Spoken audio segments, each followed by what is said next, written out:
He's gathered up the train of his holiness, stepped back into the plain of his wilderness, gone from his dame, his wife, his adulteress, left though it pains him with brokenness. God has withdrawn his name from our very midst, and we have not even noticed. For we are so focused on our songs and motions, on our prayers and tokens, on our plates and potions. Now that God has removed his glorious closeness, his absence has simply gone unnoticed. For we don't even need God to continue our godly devotions, and these notions are going unspoken.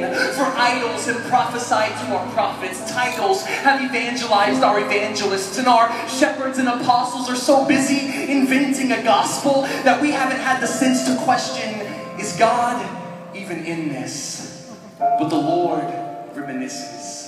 I remember when I brought you up out of the land of your detention, out of the grave you made of your sin's own invention, how you were destined for nothing but death's apprehension. I remember when I became flesh, became husband, became your redemption.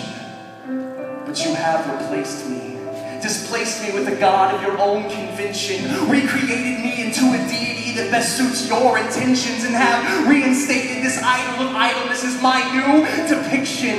Listen, for the fact of God's presence must enter contention, for we have not kept his way in retention. We've traded in the church for an experience, put costly grace on clearance, forsaken hard truth for the mysterious, exchanged a free gift for the meritorious, and have replaced the foolishness of the cross for the good news of our own brilliance. We have abandoned our glorious God for the worthless idols of our own flesh and blood. Then why are we so offended to hear that God has relented, suspended his presence, withdrawn his luminescence from our body of attendance? Or have we so quickly forgotten the story of the 5,000, the bread and the fishes? How after Jesus multiplied the food, the crowd was impressed with the decision that they were going to use this power to accomplish their own mission, to make Jesus their king by force, to overthrow the oppressive Roman system. But that was not his intention. So Jesus withdrew into the mountains. He flew into the hills for the sake of his identity's protection, his path selection, his prayerful reflection, and his eventual resurrection, which begs the question. Since we've tried to make Jesus into a savior of our souls, but not their judger, a forgiver of our sin, but not its punisher, the creator of heaven, but not the other, the acceptor of a lukewarm life lived undercover, since we've tried to make Jesus into a license for acquiring our blessings of stuff, not our everything, but only enough, since we've tried to make him into anything he is not, has he too withdrawn from us?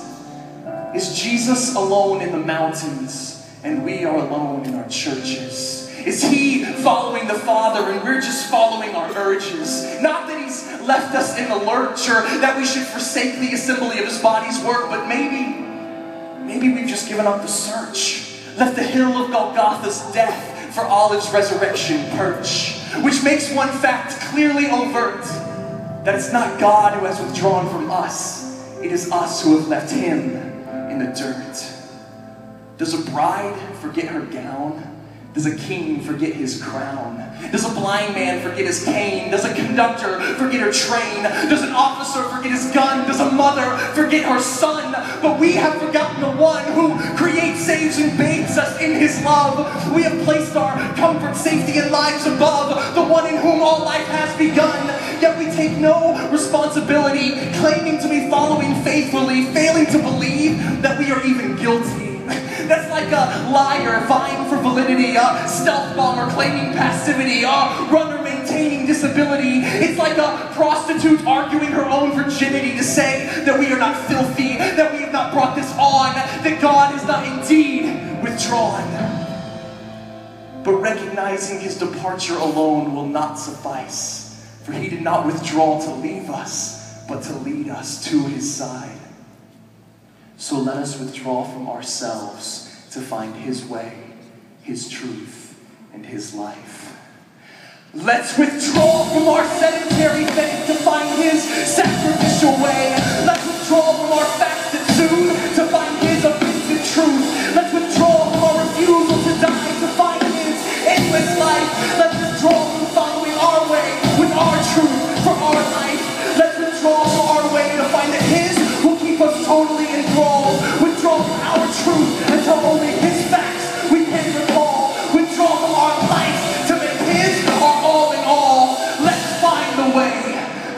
to withdrawal.